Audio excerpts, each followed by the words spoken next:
Good morning, everybody. Nice to be here again at a slightly earlier time. My name is Catherine Ross. I head up anything customer related other than a project. And behind the scenes, we have Jessie and Amy from the marketing team and Stuart, our commercial manager and BC and Nav guru for this event. So a warm welcome to the latest Dynamic Changes event. This is number 8. Can you believe it? Please remember at the end to do the feedback. You can win a bottle of champagne for getting it back to us in a reasonable timescale.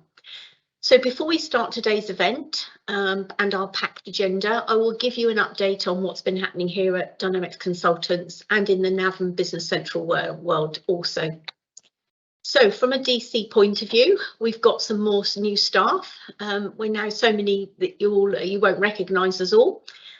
We have a new consultant, Jag, a couple of new developers who we're keeping in a cool, dark place, and Kasim, who's our new project manager. And at DC, we've celebrated 15 years of being in business, so a fantastic achievement and continuous growth throughout that time. We celebrated with a barbecue in all that great weather. We did an Ask Me Anything session on the 1st of September. We had a handful of questions. We're going to be doing another one in January, so please look out for that email and submit any questions that you've got.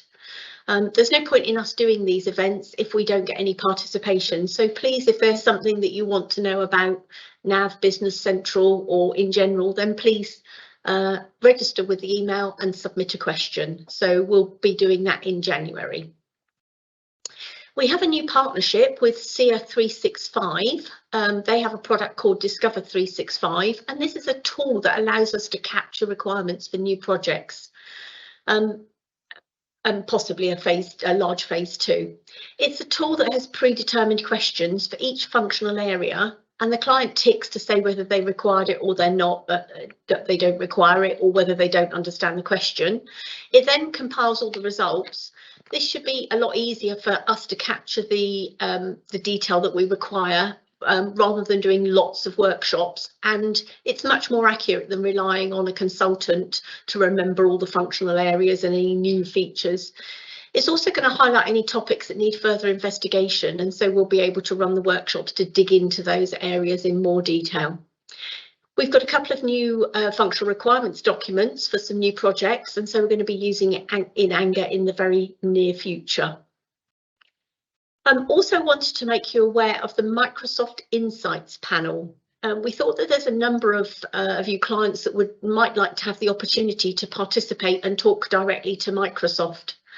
So the quote from them is, in the Business Central team, we carry out any focused research as part of the development process. And this research includes online interviews and testing with new and existing features, either in product or via prototypes.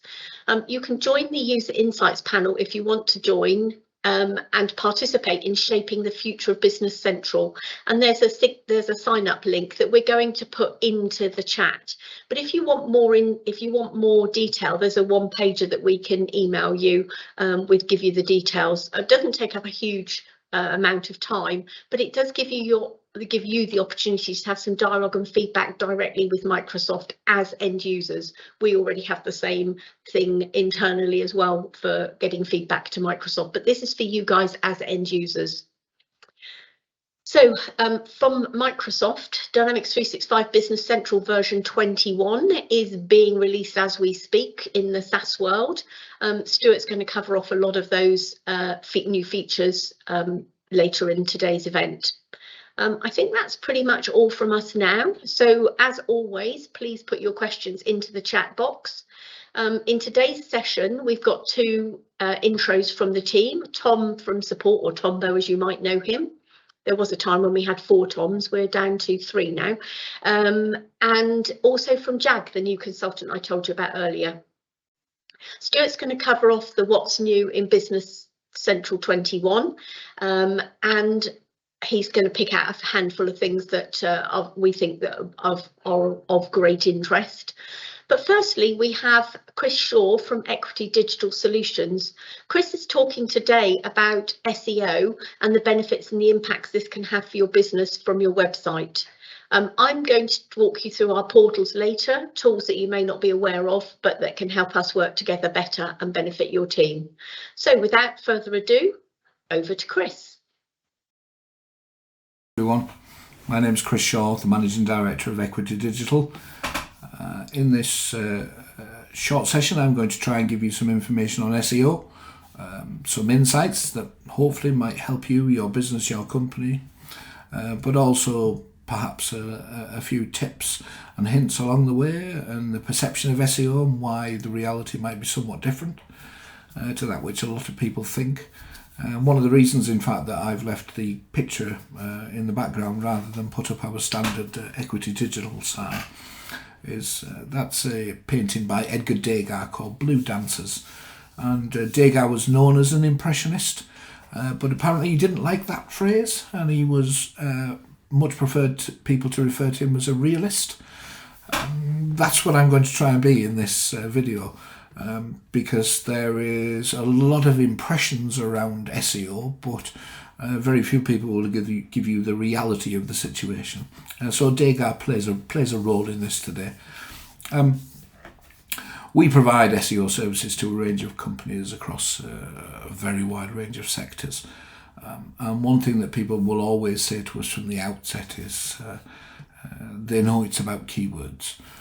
Not incorrect, keywords play a role.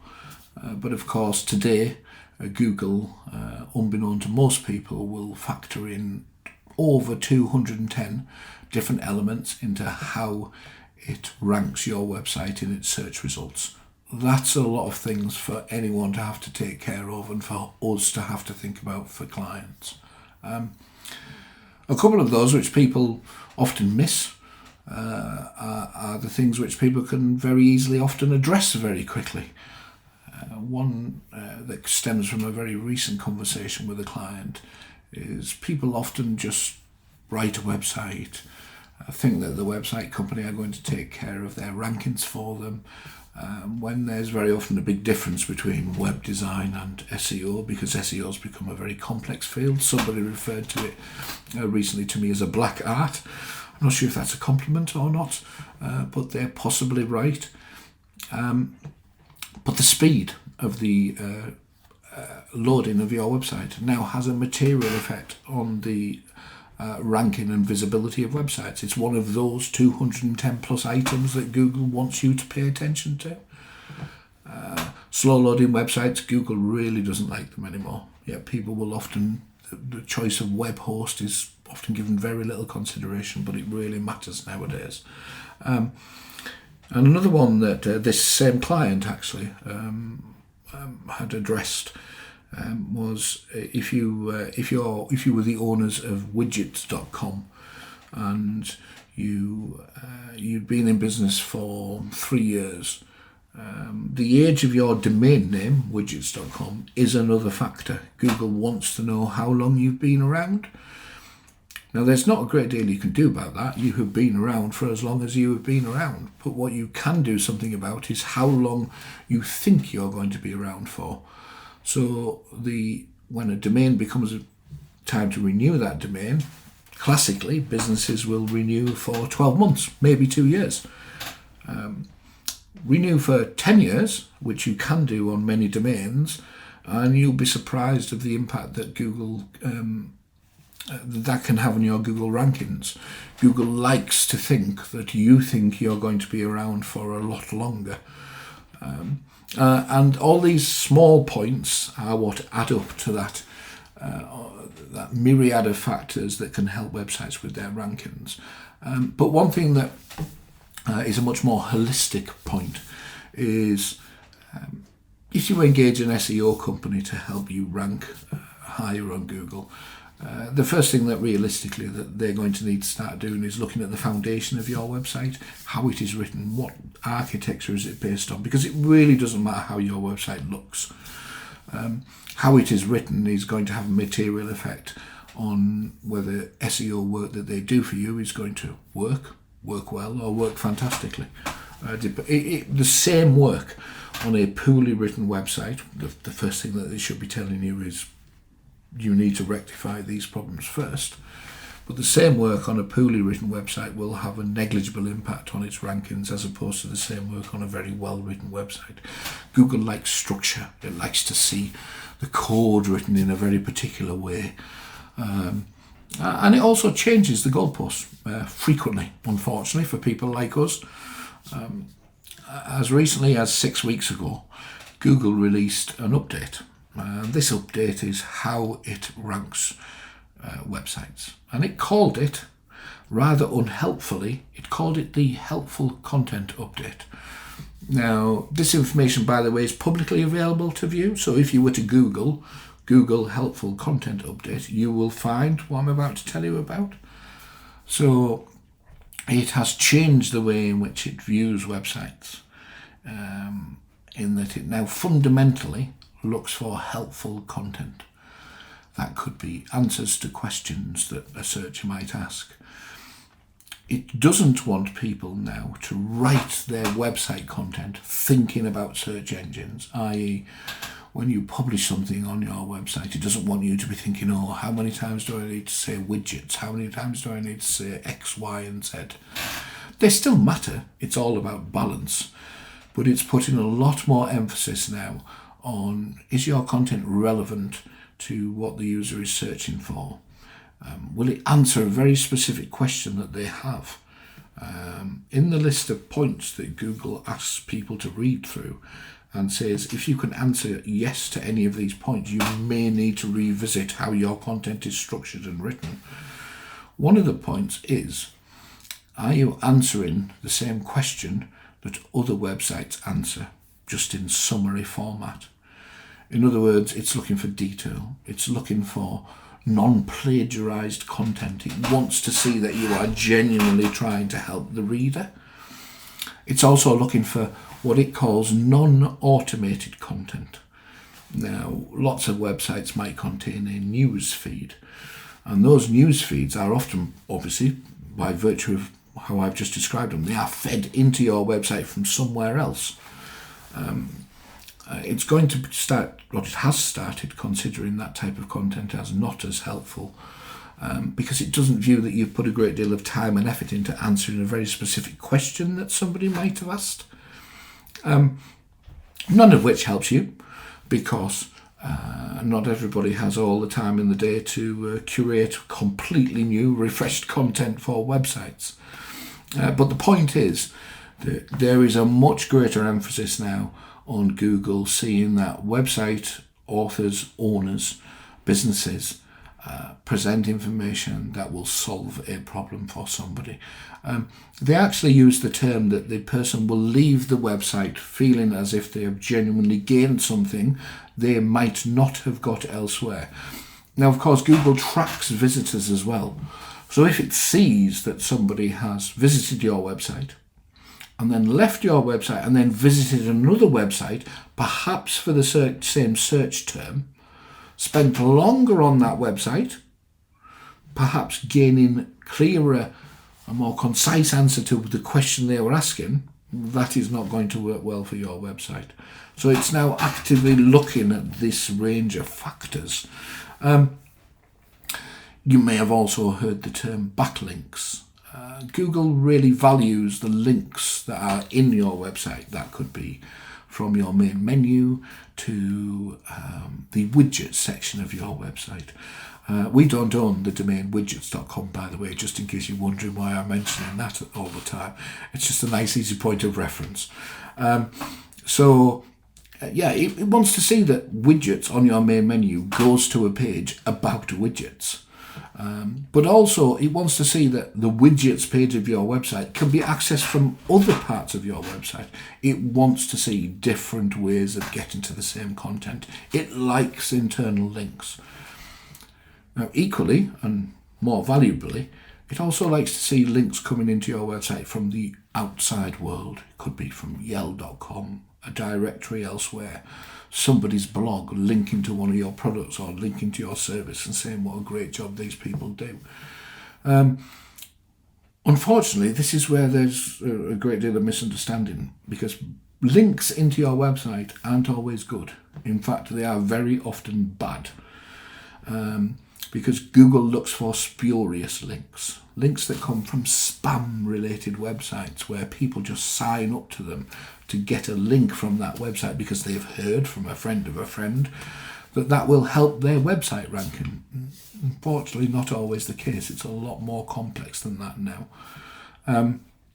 Yes, backlinks matter, but backlinks from relevant website is where the real value comes. So be very, very wary when those emails drop into your mailbox and say, we will give you 10,000 backlinks.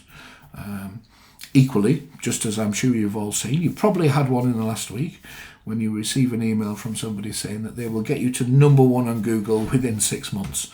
You probably have, and you should continue to run a mile, because nobody can give you promises. If there's anything to remember in the field of SEO, and when you're dealing with anybody in SEO, people can give you guidance, they can give you information that tells you what the likely impact of something has been, but what they can never give you is promises. And there's one key reason behind that. We could assess your website, we could do a full audit of it, we could give you full analysis of your website, and we can look at your competitor websites as well and tell you how you fare against those, where they are weak, where you are strong. But as any of our clients will tell you, what we don't know is what your clients are going to do, your competitors are going to do tomorrow. And that's a critical missing link. The need to be aware on an almost daily basis, what are the competition doing? How can you adapt your strategy to counter what they are doing and stay that step ahead? Which is very, very difficult. It's one of our core challenges, to be perfectly honest with you. So we will typically assess competitor websites of a client, let them know what that competitor is doing activity-wise, how they should counter it. And you need to be aware of that. Because people will say, well, as long as I look after my own market stall, everything else will take care of itself. Unfortunately, not always the case. Because if your competitors get that one step ahead of you in terms of their activity levels, the technical structure of their website, they begin to publish more valuable content, which Google finds, referring to my earlier point, more helpful, then ultimately they can pass you. And nowadays it doesn't take quite as long as for people to pass competitors as is often thought to be the case, particularly if your website has things that Google will penalise you for. And that brings me on to this next point. I've spoken about the things that Google will give you ranking benefits for so far. Unfortunately, Google will also give you ranking penalties. In other words, things on your website that aren't what it wants or expects to find, and therefore will penalise you for. One of which is the good old page not found. Let's imagine that you have an e-commerce website or you're selling services online, and you remove one of those services or products after 18 months. You no longer offer it. It wasn't profitable. If Google still has those links out there in its systems, and people click on those links, and it then finds, well, that's a page not found, that page is no longer there, it really does not like that. You will get away with one or two. It will give you warnings for them. But you won't get away with many, after which it begins to penalise you. Just as it does, or just as it does not like to see, it likes page descriptions and titles to be a particular length. It doesn't have a preferred word count on a page. Lots of people think it does. It doesn't. But what it certainly doesn't like is what it calls thin content, pages with not a lot of content on them. And it doesn't like duplicate content. If it sees that you are just trying to publish the same old thing, regurgitating, saving time over and over again, you will receive duplicate content warnings. Well, you won't receive them, of course, and that's part of the problem. You will never know about it. You will just think, why on earth are we dropping in the rankings when we've been publishing new content? It could be because the mistakes and problems with your website outstrip the rate at which you are adding new content. So as I think I mentioned at the beginning of this, over 210 different factors that affect your website visibility. Becoming increasingly more complex. And another thing coming into the equation, which is what I'm going to leave you with now. People think that everybody searches the internet through written word.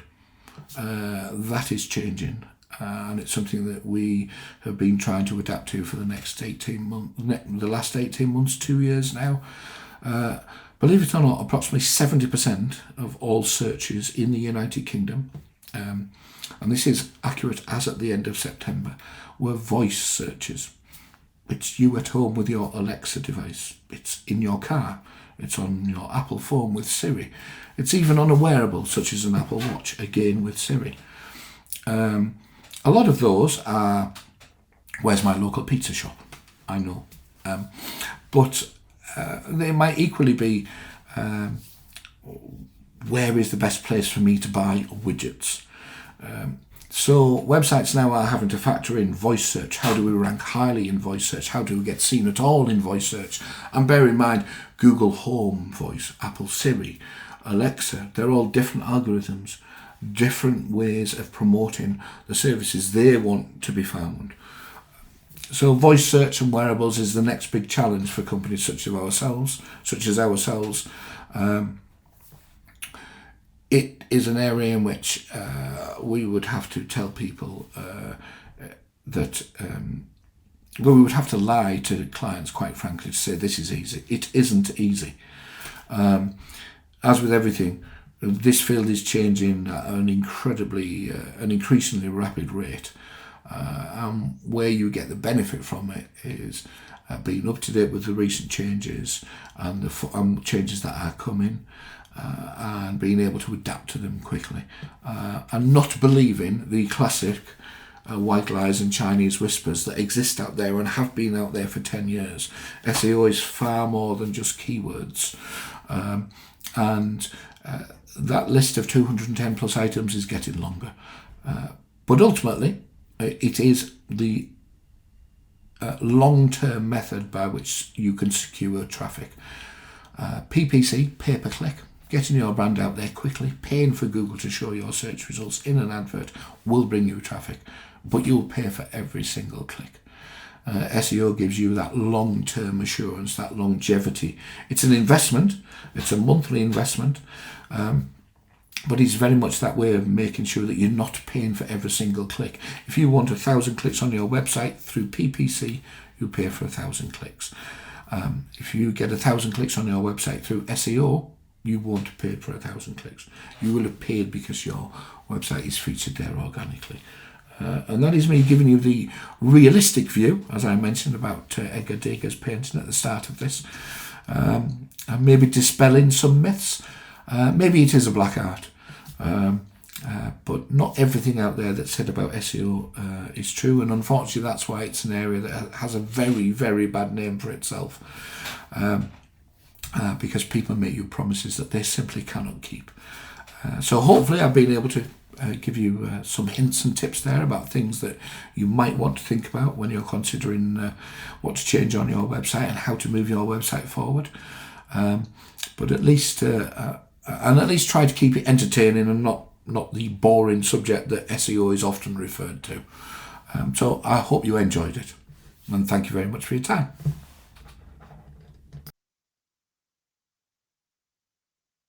Wow, thanks, Chris. It's such interesting stuff. Chris and his team have been invaluable to Dynamics consultants, optimizing and significantly improving our website ranking. It is very specialist, and I think it is a dark art, regardless of what Chris says.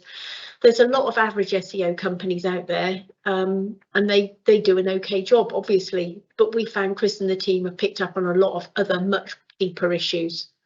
So if you're interested in Chris's contact details or an intro to him, then obviously please give us an email here, or ring the office, and we can pass on the details for you. So nothing coming in on the chat, but it's a bit of a mind-blowing subject, that, so maybe some other bits will come in a minute. So please remember, put any questions in the chat. We've got Stuart next with what's new in Business Central 21, and following Stuart we will have an intro to Tom from the support desk. Over to you, Stuart.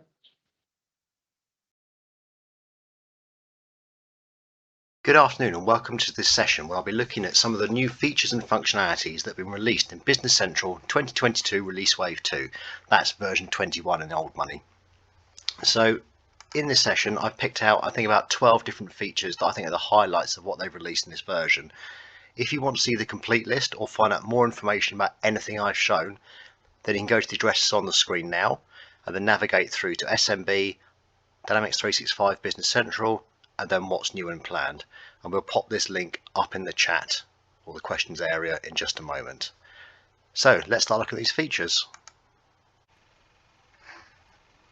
Microsoft have made some changes to the action bars. So as an example, if we look under new documents, we can see here the sales quotes, orders, invoices, etc. New documents also appears under the actions menu.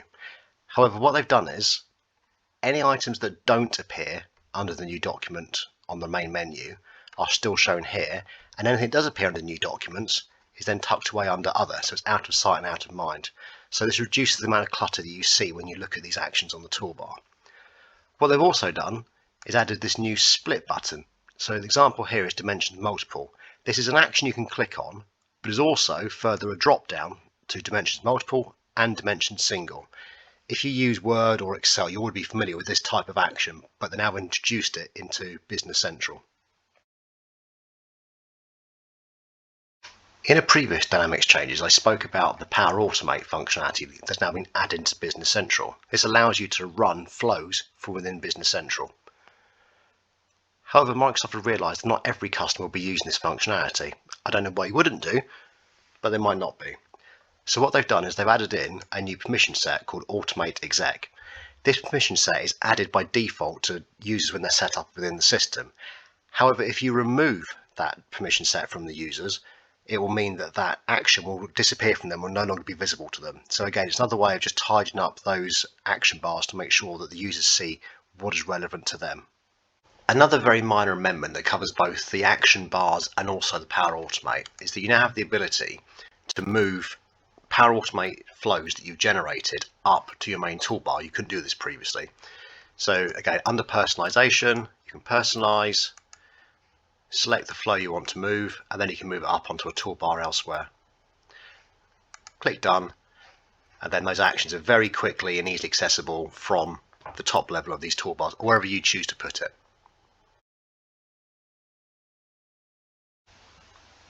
Another feature that has been added is to help you quickly change between companies and environments that you have access to.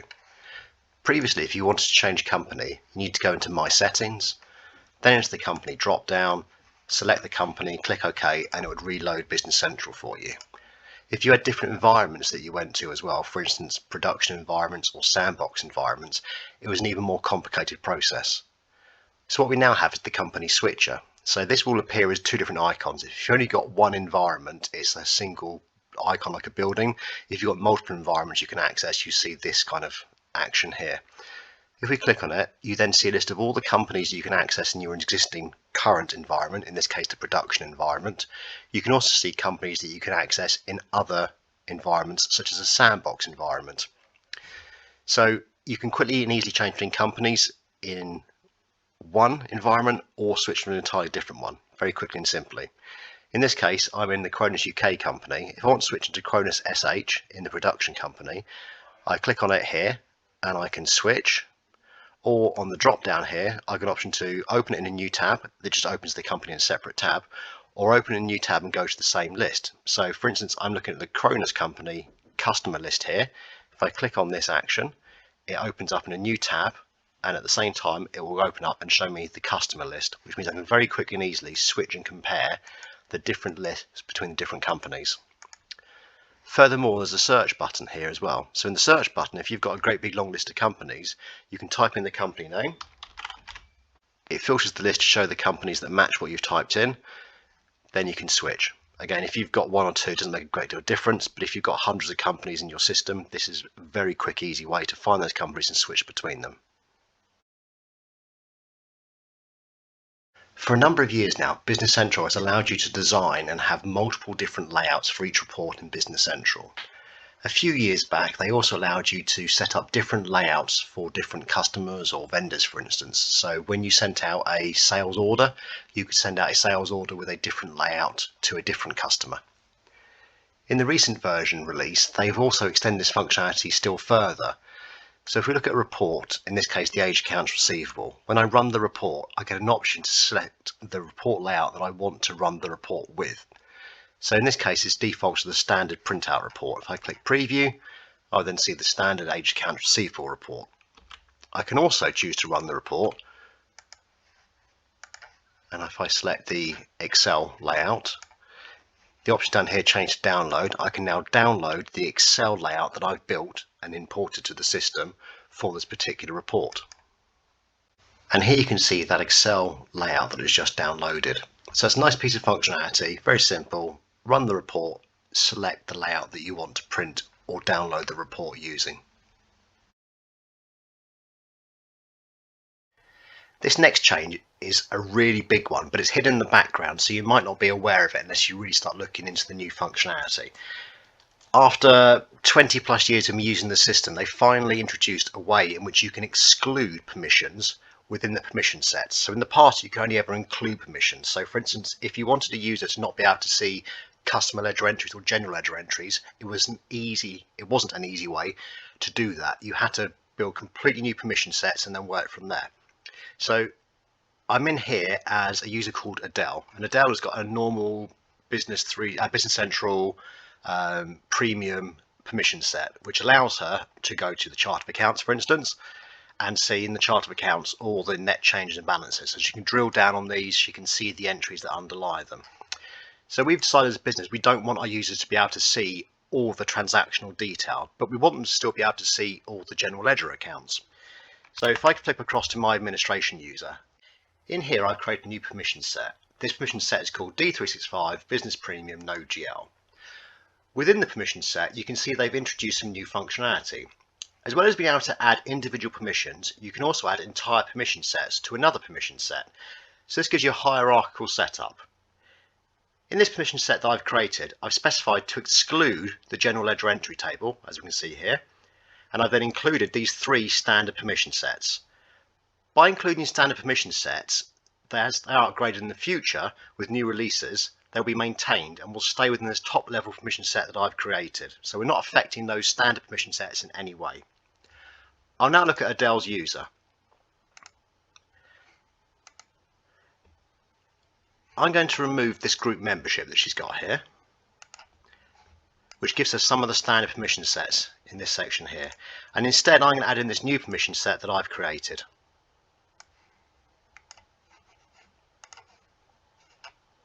Now she has the new permission set assigned to her. That gives her all the permissions that she had previously, except it will now exclude the general ledger entries. So I'll flip back across to her and I'll log back in. So this is Adele now, and if I go to Finance and then Chart of Accounts, you can see she can still see the Chart of Accounts, but because she's no longer got permissions to see the general ledger entries, the net change and balance columns have vanished, so they're no longer there. It's a little bit tricky to get this set up, but obviously we've got some experience of doing this now, so if it's something you're interested in and you're using the latest version of Business Central or you're in a SaaS environment, then talk to us and we can help you start setting up your permission sets even better than they are currently. A couple of versions ago, Microsoft introduced functionality to allow you to link to OneDrive from Business Central. It was slightly limited in what you could do with it, but in this version they've now extended that functionality and give you some setup that you can go through. So I'm in the assisted setup page, and if you go and find connect your files to the cloud and click on that, you'll then get presented with this OneDrive setup page. So the OneDrive setup gives you 2 options effectively. You can configure the OneDrive handling, so this allows you to use OneDrive to store files. And you can also set it up so if we tick this box here, it will open up any files that you want to open up in Excel, for instance, in the web version of Excel. So we'll click on next. It's carried that out and that's now successfully set up. So next we go through and we'll show you how you can then use this functionality in Business Central. Here are a couple of the uses of the new OneDrive functionality. So I'm in a customer list. I'm sure you're all familiar and aware of the edit in Excel functionality that's been there for a number of years. So the second option in the setup means that if I click edit in Excel, it will store a copy of this file onto my OneDrive. If it already exists, it gives me the option of overwriting it, replacing or using the existing one, meaning there's less duplication of files being saved. I'm going to click replace. So it's now creating a new file in my online OneDrive. Once it's created that file, it then opens it up in the online version of Excel, which you can see here. And then the pop-out opens it up and then brings the data through from Business Central. So I now have a list of all my customer data from Business Central. Then again, if you're familiar with this, I can then change it. So if I want to change one of those salespeople codes there, I can change that, publish it back to Business Central. And if I flick back to Business Central and then refresh the page, you can see the salesperson code's been updated. So again, it's seamless. Everything you're doing is in the browser. It also, that file where it's stored in OneDrive, if I move across to OneDrive, you can see here in my files in OneDrive, there's now a Business Central folder that's been created, and it then creates you a company within that for each company within Business Central, in this case Quotas UK, and the file is then stored inside there. The second use for this new functionality is to store documents and attachments within OneDrive. So if I go to my sales orders and open up the first sales order, there's a feature which you may or may not be aware of, but from the print option, you can attach as PDF. I think it was introduced a couple of versions ago. So if I click attach as PDF and I say which of the reports I want to attach, in this case the order confirmation, and I'll say OK, it generates me a PDF copy of this order. It attaches it to the order, so you can see it here within the document, and it's also stored that file in my OneDrive. So here I've got the attachment to the sales order. It's stored in my OneDrive. I can open it in OneDrive if I wish. I can also click on the share button. So this share then allows me to share this particular file. So I'm going to replace the one that's already there. And then how do I want to share it? So I can then open up the share link here. I can go into Outlook if I want, and it opens up again, Outlook in the web, with a new email, with an attachment to the file in my OneDrive directory as well. So I can then send an email to one of my colleagues, for order confirmation, and then send that off.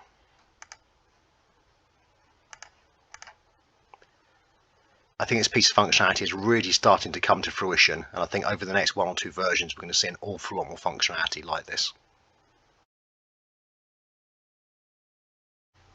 If you use account schedules, you'll find now that when you search for them in version 21, instead of account schedules appearing, they're now called financial reports. This is a bit of a tidy up to make it easier for new people coming into the system. So a financial report has also been broken down to slightly different sort of segments. What we see here is the name of each financial report, and for each financial report there's then a row definition and a column definition. The row definition is what effectively used to be the account schedule. So if you look at one of these here, the analysis row, you then have all the row structures with the total in accounts and all the old detail you used to see in the old account schedules. So again, it's not a major change. They added an extra layer at the top level to allow you to define row definitions and column definitions, but principally they've just been renamed to financial reports.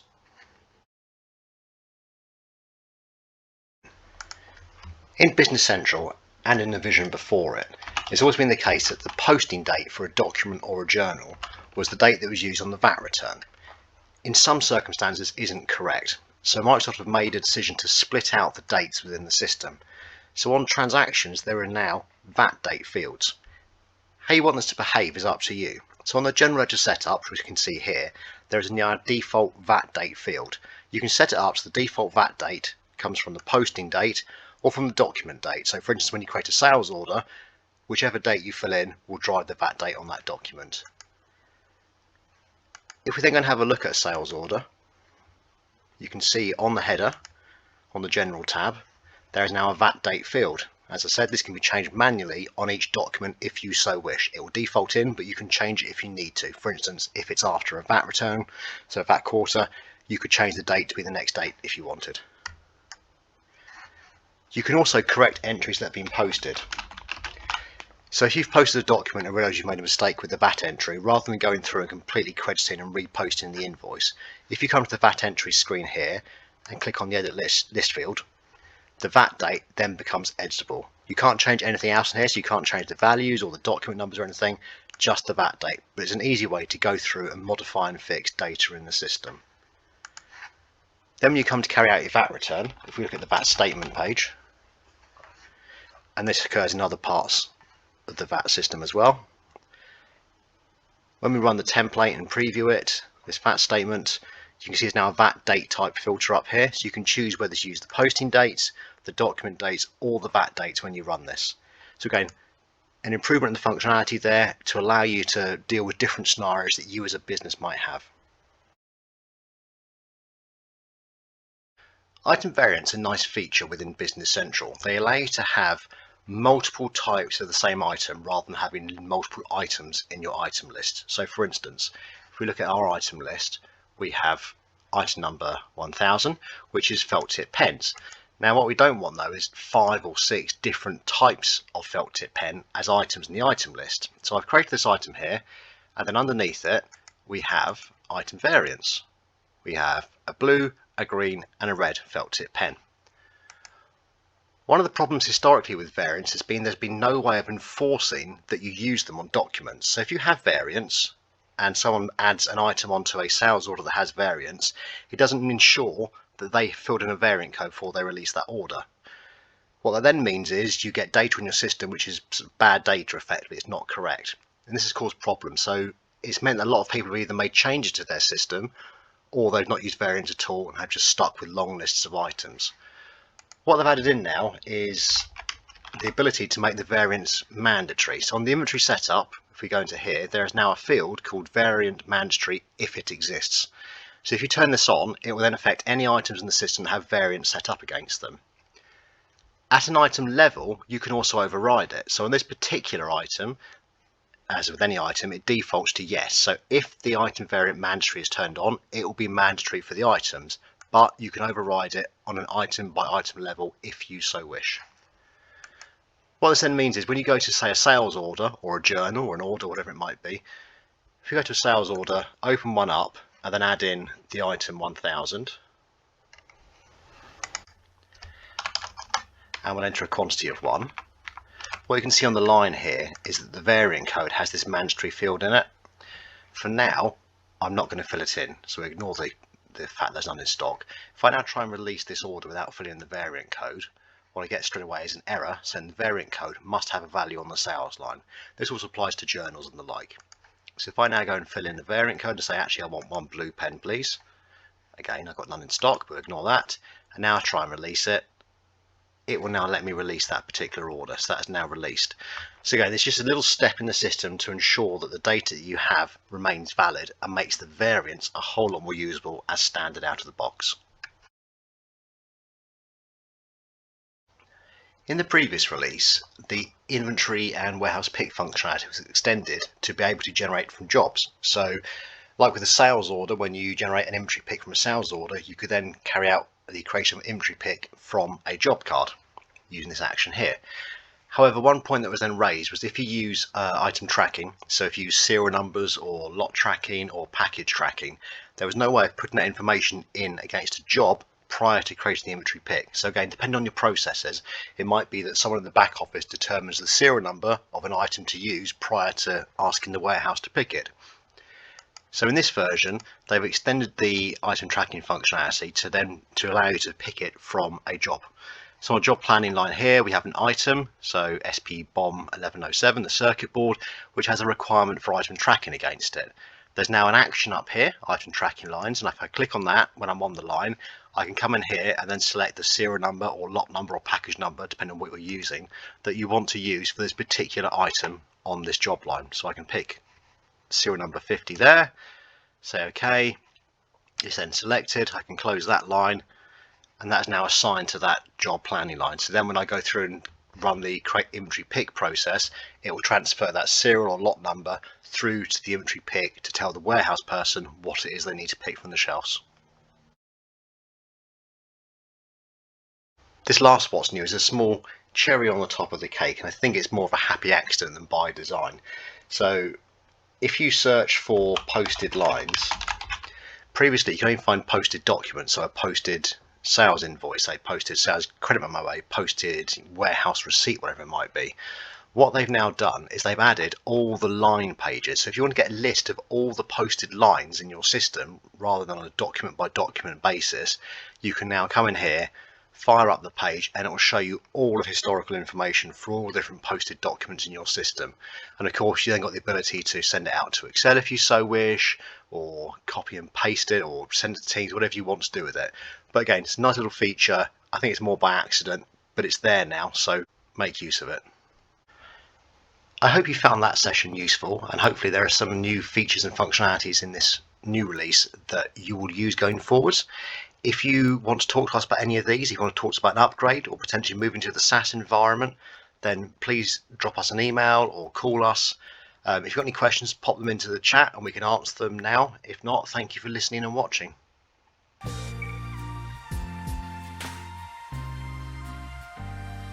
Hi there, I'm Tom Hogben and I'm a support consultant at Dynamics Consultants. I'm always at the end of a phone or email to help solve any issues our customers are facing in their Business Central or NAV system. My background in hospitality means I try my very best to make our customers happy. And where best to do that than on our support team, where I can try and fix problems. I've been with Dynamics Consultants for a long time now. They just can't seem to get rid of me. I spent a few years as a consultant, which has given me a broad knowledge of standard Business Central as well as our customers' own particular systems. Outside of work, I'm a dad of two amazing kids, along with a goat, some ducks, geese, chickens, a guinea fowl, and a peacock called Mario. I've recently taken up quilting and I love cooking. In fact, I've just tried a Mary Berry recipe for Japanese duck legs. It was awesome. If you want the recipe, email support. Obviously, also email support if you've got any issues. I'll be more than happy to help. Well, thank you, Stuart.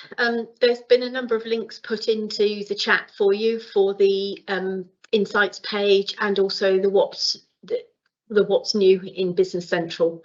And please feel free to put any other questions in there.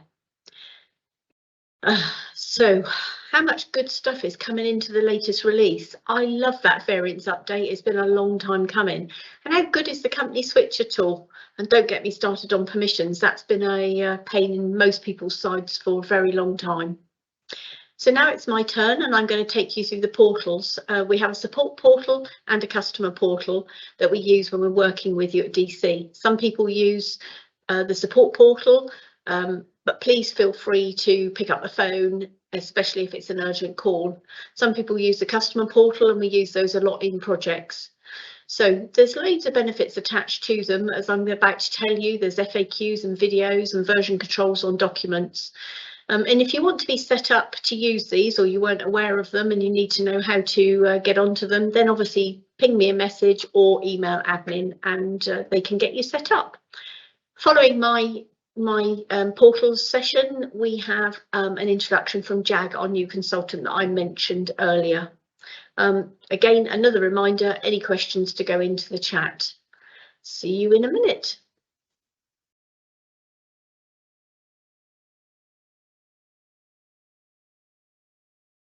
Hello, I want to take you through the support portal now. We have a number of portals that we use and I'm going to introduce you to a number of those in today's session. So here's the support portal. We access it from a login up here. So if you haven't got your login, then obviously ring the support desk or admin and they will be able to set you up on the support portal. So this is your home screen. This is where you arrive. There is a video here and there is a guide here to how to use it, but it's pretty self-explanatory. We can log a new support call. We can look at any existing or closed support calls. And obviously these are the two contact methods. So support@d-c.co.uk or a direct dial telephone number that will be answered by one of the guys on the support desk. So to create a new support call, click on the button. This is obviously logging in as me and into Dynamics Consultants as a customer. So obviously you would see your name and your company ID. So first thing is to select the service item. So this gives us a fighting chance on where the problem actually is and what the issue is. So whether it's document sending or receiving, or production, or whatever the issue is, this is obviously our list. This will be relevant to you. So you pick the function that is a problem for you, and then you have the priority, so low, medium and high. Obviously, please don't select high for all of them, but if it is urgent, then please let us know. And then the title, so whatever the title is, summarises what the issue is. So problem with a sales order, problem with a service order, depending on, in my example, I've said service management, so this is a problem with a service order. And then you have plenty of room to enter the details, etc. that is the problem. So give us the steps to recreate the problem. Give us the document number, give us the customer number, the vendor number, the item number, whatever those salient pieces of information are. And you have plenty of room in there to add all of those bits of information. You've got the option to upload an attachment, so you can choose a file and give it a name. And then once you're happy with everything, we hit the submit button. And then that tells you that the ticket was created successfully. Now over here on the right hand side, you can see your existing support calls. So if I click on that, it takes me to a list of all of the support calls on the system. So if you need to look at any of these, you can click on it. You can see obviously all of the information about when it was logged, and then obviously what the problem was. So we've got comments and resolutions, so ordinary comments, fault comments and resolution comments. So you can see what was actually done and any attachments that were there. So you can see all of the tickets, who they were assigned to. There's slightly different permissions on here. As a manager, you can say whether you can see all of the calls or whether you just see your calls, etc. So if we go back, we also have the FAQs on here. So down here, there's lots of different FAQ subjects. So if we might look at posting date errors, and then we've got the detail about what the problem is and how to fix it. So there's lots of different FAQs going on here in different categories. So if it's related to finance, then click on here, and then it gives you the details for the resolution for your question. The other thing here is the training portal. So the training portal currently is under the support portal, and there are 150 plus videos on here. So here is master data, financial, chart of accounts and journals, invoicing, and many more. So you can see it covers most of the functional areas from that point of view. So if I want to look at one of these, I click the handling master data, and it's saying master contact data, master customer data, master vendor data. So if I want to look here at customer data, as soon as I click on the play button, it's going to pull up the video and start to play. So here's your video. It's 3 minutes, 3.17 minutes long. We've deliberately made them relatively short, sharp and sweet so that you don't have to spend hours watching videos just to get to the one salient piece of information that you want. We are in the process of moving our training videos out onto our YouTube channel, but you can still access them here as well. Obviously from here you've got all our blogs, etc. So that's our support portal. So there's a huge amount of information in there. You can create a new ticket, you can look at your existing support calls, whether they be open or closed. There's the FAQs, and there are the training videos. So hopefully you found that useful. I'll cover the customer portal, and I'll cover the training portal as well later on. In this video, I'm going to cover the Dynamics Consultants customer portal. So again, I'm logged into our site, so you'll get a slightly different view because I can't replicate being a customer.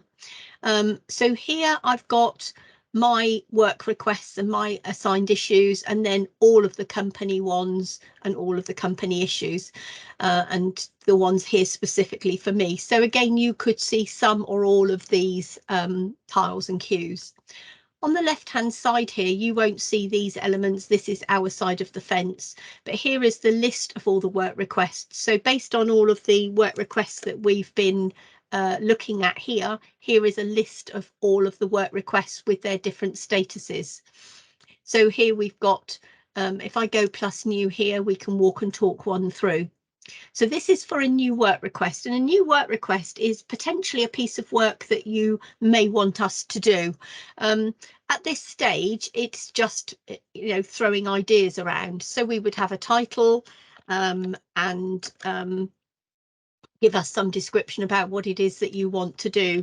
So just an idea, and so on and so forth. And then obviously this would default into your name because you've logged in, and then you allocate it to your DC consultant.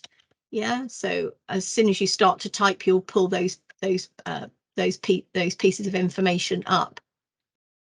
And then you assign it to a person. So I'm going to assign it to myself, and then you add a review date. So when you want to review this.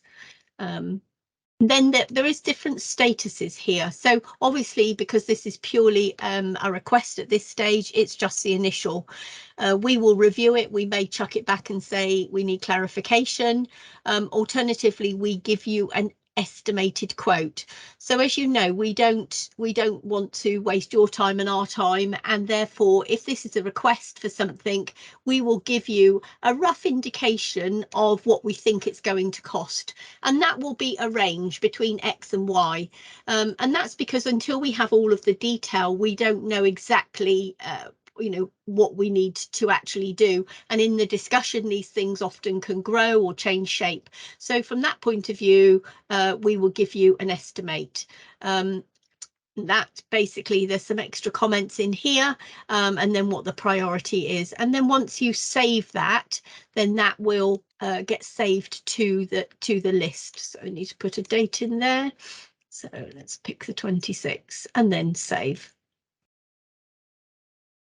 Okay, so that's now been added to the list. Yep, so it's down here, and obviously I can click on this and go and investigate it, and we will get an alert that has been put on, so that will send an alert to me. I can then pick it up, deal with it, respond back, ask any questions. You will get an alert back to you, and it goes backwards and forwards on these different statuses depending on where we are in the process. So when you see here the home page where we were a moment ago, then basically we can, let's go back to the tiles, we can see where these work requests are at the different stages. The other things that are on here are project sites. So if we're running a project with you and we have some issues or anything of that nature, then we can have an issues list, and the issues list works in exactly the same way. We've also got under the project sites where we can save documents. So under the project site, we would be able to add documents in here so that if there are any specifications or any documents being shared backwards and forwards, rather than sending it as an attachment and everybody having to put comments on it and losing control over it, we're using SharePoint here and all of the document management and on the version control on here from that point of view. So under the project space, you may well end up with an issues list, you may end up with documents to store, and all of those other good things. So this is something that we use fairly heavily with, particularly under projects, and from that point of view, we share the documents with you. So you should have a login for this. If you don't have a login, then obviously give one of us a shout, and we can get it set up. But it does mean that all of the documents are stored and the version controls and the issues list are updated, and obviously all your work requests are handled in a timely manner also, and go backwards and forwards. So if you want any more information on that, then give me a shout. The other thing that I wanted to show you while I'm here is the new training site. Whilst we moved everything to from the portal, we're in the process of creating our new YouTube channel and our new training site. So on our YouTube channel, there are significant numbers of videos here going down, but if you scroll down here to the training center, then we've got under sales, we've got 13, under purchasing, we've got 10, and so on. So these are the same as we've saw earlier in the support portal. So if I want to go to the I don't want to play all, so as soon as I click that, it's going to kick off. So here it's setting up number series, but you can see here under finance management, setting up number series, assigning number series, inventory posting groups, general posting setup. So under those categories, you have all of those videos that we just saw. So exactly the same videos, but we're building them out into a training portal, and we're in the process of refreshing our website. So once that's done in a month or so, then there will be a training portal on there to log in and find all of these videos. But if you want our YouTube channel, then I'll put the link into the YouTube channel into the chat so you can pick that up. We've got significant numbers of videos in there, all sorts of things, including the sessions that we're doing here. So in the event, we break them down and put them into the event. So if you didn't see jet reports or budgeting, or you didn't see the document capture or whatever, then you can always go back to our YouTube channel and find them there. Hopefully that's been useful. If you've got any questions, then put them in the chat and we'll give you a reply, and I'll put the link to the YouTube channel in there as well. But if you want any more information on either the customer portal or the support portal and how you get access to those, then please drop me a line.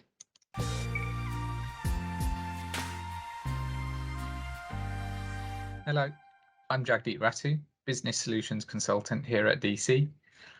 After a decade of working in finance in the manufacturing and distribution sector, I decided to change career and go into ERP consultancy, where I can use my wealth of experience as an end user to add value to my customers. When I'm not working, I like to spend time with my family. I play five-a-side football, and I also like to read self-help books. I look forward to working with you all and adding value to your business. Thank you very much.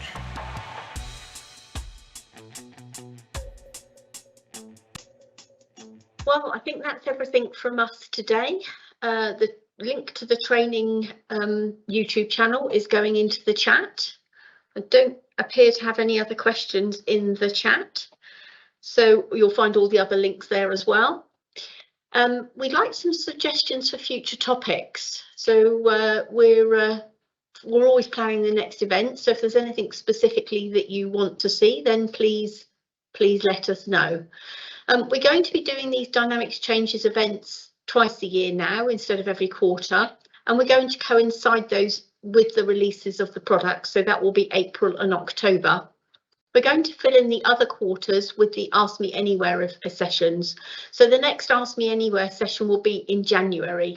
So you'll get an email to register for it and the option to put a question in. So start thinking about your questions now. So many thanks for joining us today. Hope you found something of use there. And it only remains for me to say, have a great Christmas. I know that's controversial. We're only in October, but we'll see you on the other side in January. Have a good time.